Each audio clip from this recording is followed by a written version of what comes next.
প্রতিদিন আমার কবর আমাকে বলে, আনিস সাবধানে এসো, আমি কিন্তু পোকামাকড়ের ঘর, আনা বাইতুদ্দু, আমি কিন্তু এসি ওয়ালা রুম না, আমি দামি খাট পালঙের রুম না।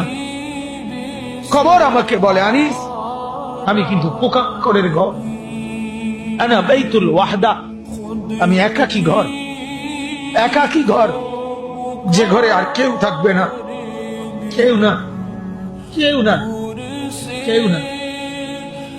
আনা বাইতুল গুরবা, 3 নম্বরে কবর বলে, আমি বড় অপরিচিত ঘর, তুমি তো মানুষের ঘরে বাথরুমের দরজা দেখলেই বুঝো এটা বাথরুম, এটা পাকঘর, এটা বারান্দা।